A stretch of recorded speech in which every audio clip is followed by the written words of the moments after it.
Welcome back. A key part of the investigation into the suspected Pittsburgh gunman, of course, is the digital footprint. In the minutes before the massacre, he logged onto a social media network. You may not have heard of it, but you should know about this. It's called GAB. It's GAB.com, and he declared his intent to carry out an attack. GAB's become something of a destination for this kind of speech. It was a place where the shooter regularly posted anti-Semitic threats, conspiracy theories.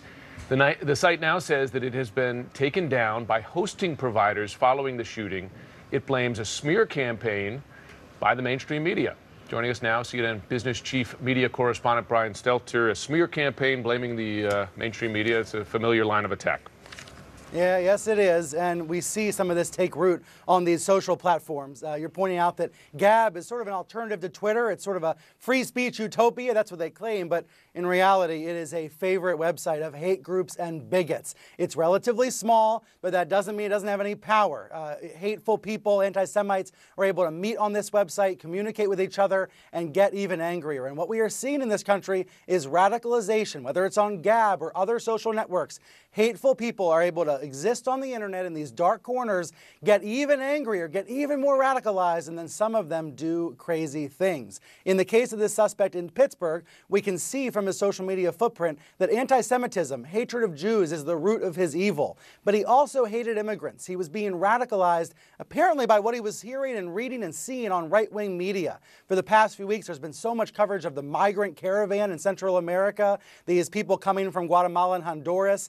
This suspect in Pittsburgh noticed they were being called invaders. He was afraid of these invaders, and that's why, according to his own social media posts, he went into that synagogue that was trying to help refugees through the program HIAS. I just think it's important to understand the context of what happened here, that this suspect was hearing hateful language from right-wing media, and that was a part of the problem.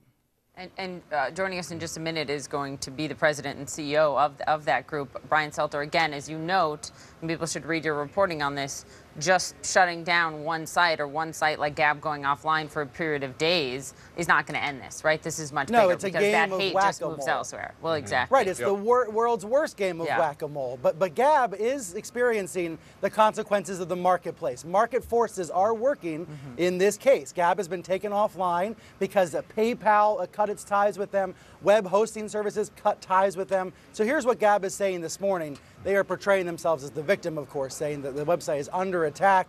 They say they're working to get back online, but you can see here they say they've been taken off the app stores, multiple hosting providers, and several payment processors.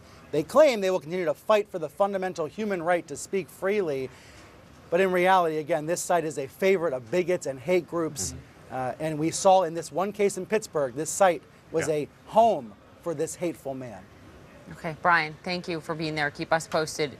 And this man, the shooter, was often critical of this group that Brian just mentioned, the Hebrew Immigrant Aid Society, or HIAS. That is a Jewish refugee support group.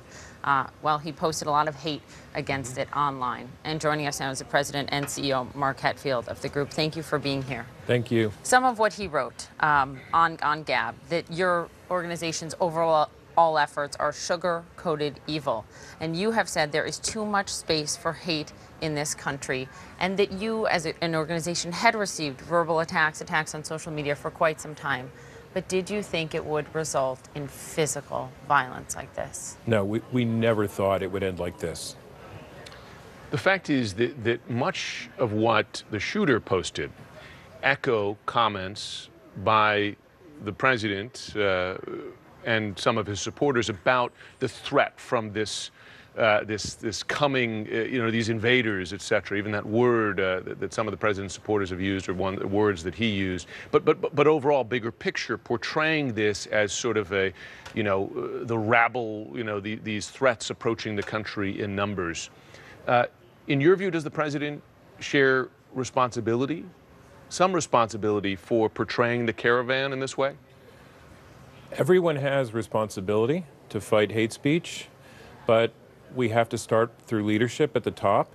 And there's no question that the toxic environment that we're now in of hate speech has not been helped by the president's words. Absolutely not. About the caravan, about refugees, about Muslims. This has to come to an end, this language. You note something, and that is that anti-Semitic attacks are on the rise, which they are. The numbers bear that out. But you say, Mark, that anti-Semitism itself is not, and that struck me because it means that in the midst of this horror, you have also seen the best of America. You have seen your donations go up in recent years. You have seen the number of people trying to volunteer to help go up. How does that America take over? Meaning, how does the best of America come through to fight this evil? Yeah, exactly. The vast majority of Americans are not anti-Semitic, and we have seen an outpouring of support since the world woke up to the global refugee crisis in 2015. And we have to keep that in mind. I mean, there are more refugees now than there have ever been in history. They need protection, they need a sense of welcome, and the vast majority of Americans and the vast majority of the American Jewish community wants to make them feel welcome. They're fleeing because of hate. And we have to protect them and protect ourselves from hate in this country. The president will note, and it is true, he has condemned acts of violence in public, and he, in general terms, and he's condemned this specific act, acts committed out of hate for Jews, anti-Semitism. That said, the president has continued to portray the caravan as a threat, as he has continued to portray other critics as evil, etc. From your point of view, do you separate those two? Well, the thing is that this murderer went into this sanctuary to attack Jews, but he was attacking Jews because they were helping refugees, right? I mean, that was his stated motive for the attack. And people who hate Jews, anti-Semites, don't generally just hate Jews. They hate a lot of groups, a lot of the other.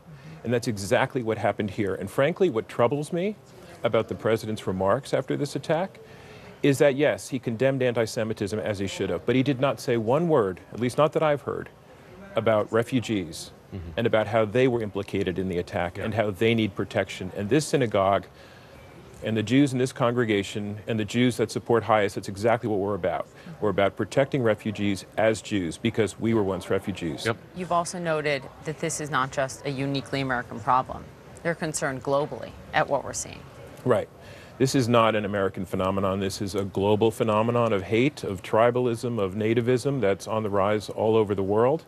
And it has to be fought everywhere, and every single person has a role in fighting that, whether it's at the dining room table with your family, or whether it's at work, or whether it's calling out our elected officials, or whether it's social media platforms that allow hate to be propagated. Because we know that where there are hateful words, these are almost always followed by hateful acts. And that's exactly what happened in Pittsburgh. It's what happened with the pipe bombs.